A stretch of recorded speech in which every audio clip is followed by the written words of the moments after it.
Welcome to Journey at Home. I am Matt, and whether you're a follower of Jesus or not, we want to create content to help you live a better life. So click that subscribe button for us, click the bell for notifications, and let's get started because this is episode 2 of our series, Who Needs Jesus? And it's going to require some deeper thinking on your part, all right? But the good news is you're smart enough to handle it. So the question we're discussing today is, who needs Jesus to find their identity? Who needs Jesus to figure out who they really are? Nothing matters more in our culture than the freedom to be ourselves. As Americans, we are consumed and obsessed by this idea of identity.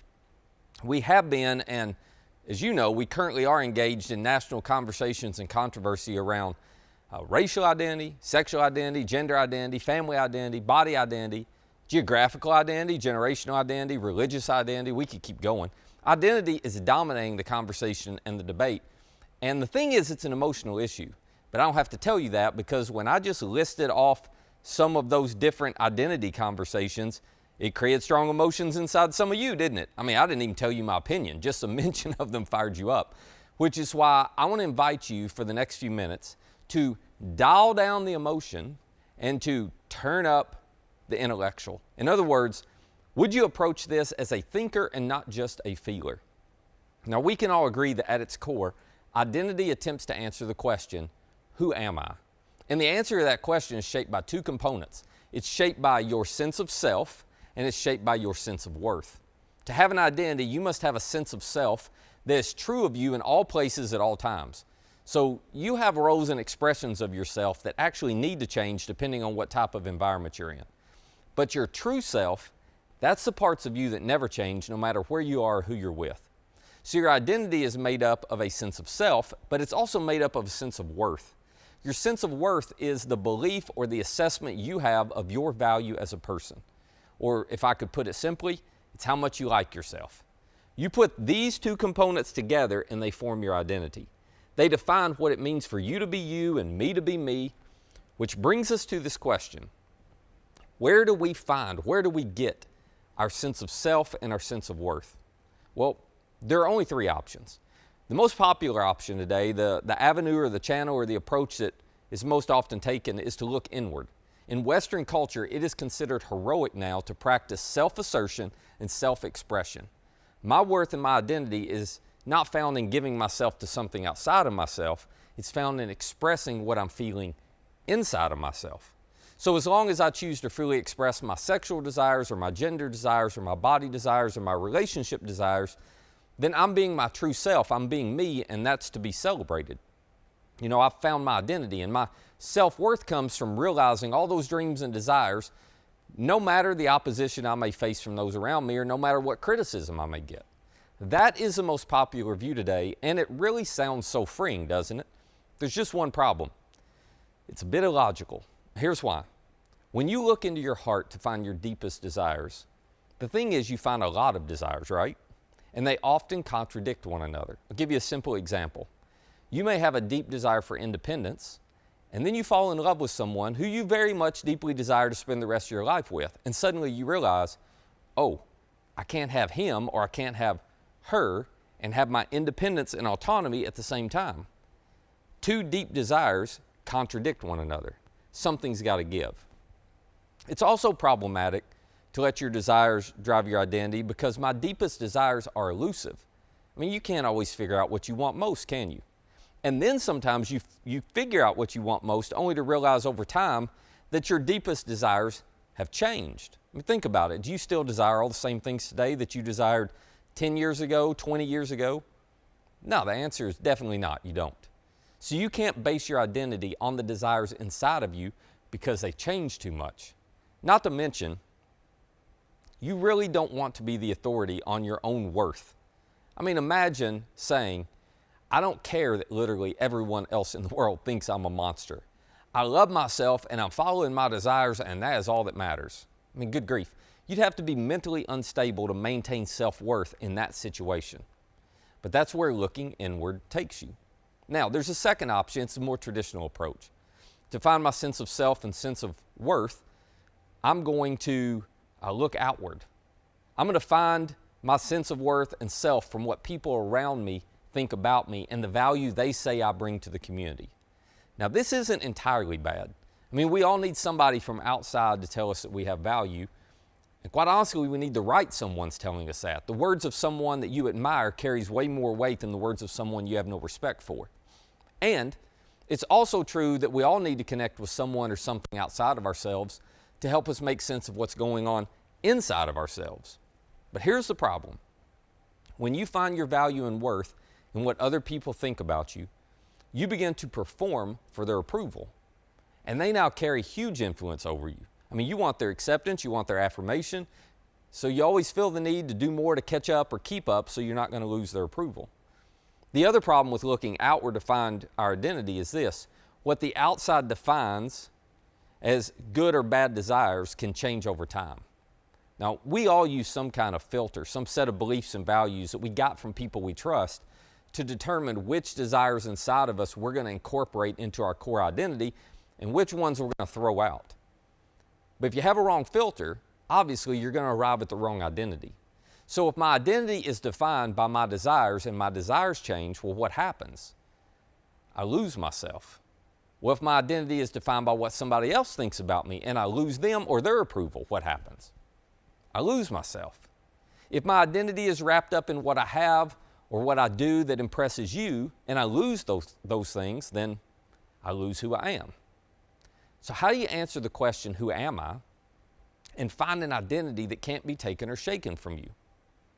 We have to take the third door. You look upward. Now, this is going to be a brand new idea for some of you, but Jesus taught that how you are is not who you are.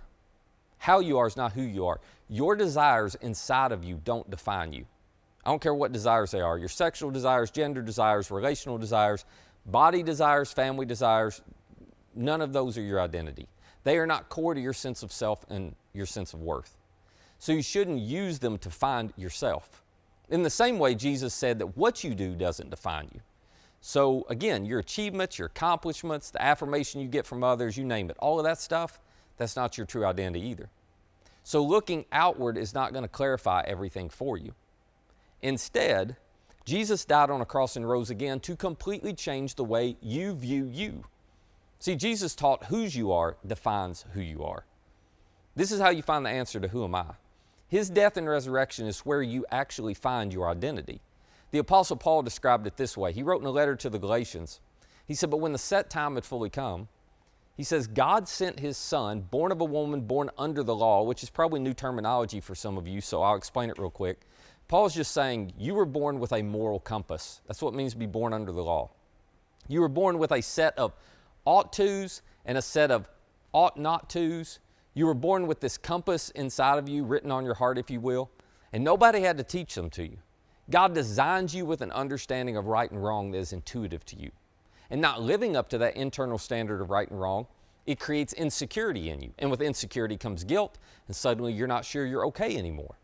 And no amount of looking inward or outward for validation and affirmation is going to make that go away, because we know there's something intuitively wrong. What's wrong is our identity internally is broken, because our relationship with our Creator who made us is broken. Which is why Paul says at just the right time, God sent Jesus for all of us who knew we couldn't measure up, to redeem those of us under the law that we might receive adoption to sonship. In other words, Jesus showed up to provide a solution for all of us who have messed up. He made right for all the things we'd done wrong, and He reconciled us to God. Why?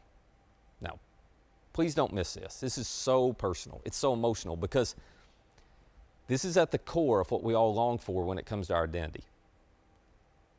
Jesus redeemed us so He could adopt us. God could adopt us as His sons and His daughters, which means because He adopts you, your identity is not something you achieve. It is something you receive. Your true identity, your sense of self and your sense of worth is found when you're able to stand before God and look into the eyes of the one who created you and loved you so much, He sent His Son to redeem you so you could be adopted into His family. I mean, He saw you just the way you are, and He still wanted to adopt you as His child. Jesus didn't die for your sins and rise again just so you could say all your sins are forgiven or so you could know you're going to go to heaven when you die. I mean, it's way better than that. That's just a little part of it. Jesus died and rose again because God wanted your identity to be found in Him as His child. You can be secure in your identity because of whose you are.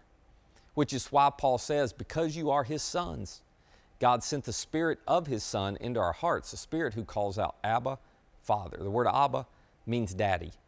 Paul says God's not transactional with you. He's personal. He's inviting you to call him dad.